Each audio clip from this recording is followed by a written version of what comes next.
os Trabalhadores da Floresta.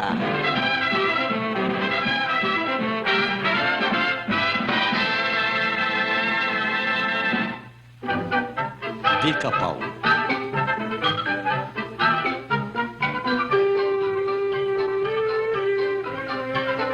O trabalho e como escapar dele, por João Faz Nada.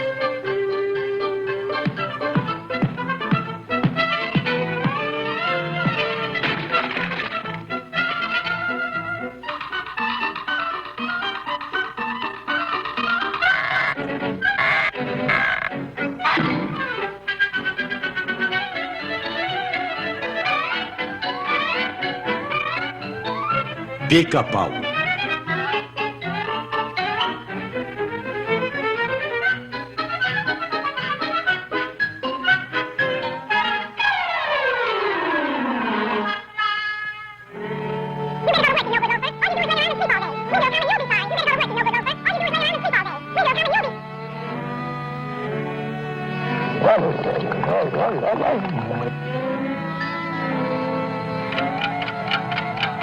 Oba, hora do grude!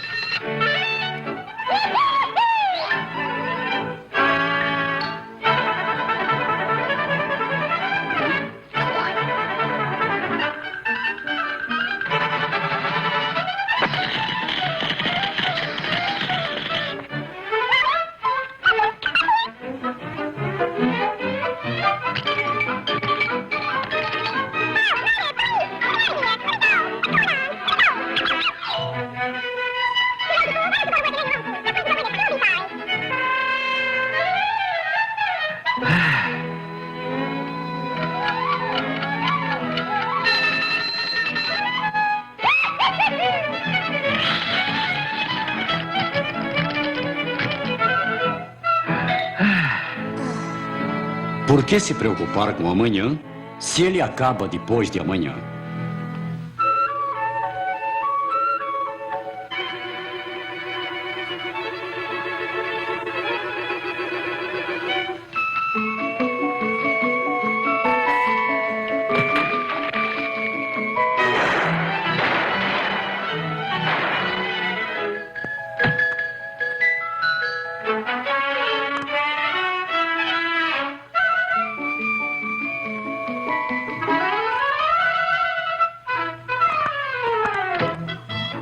De sopas a nozes.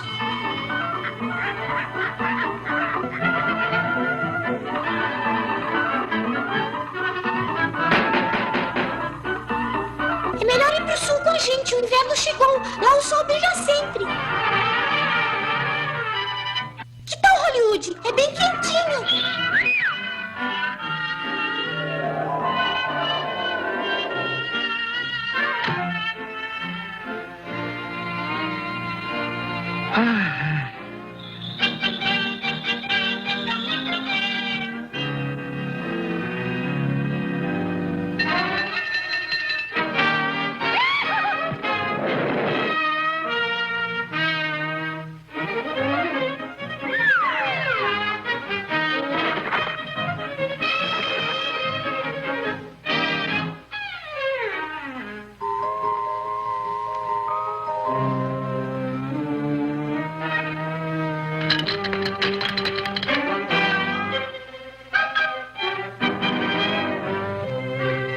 Fome.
Ei, turma, vem aqui! Olha o pica-pau congelou, vamos tirá-lo daqui! Depressa, venham!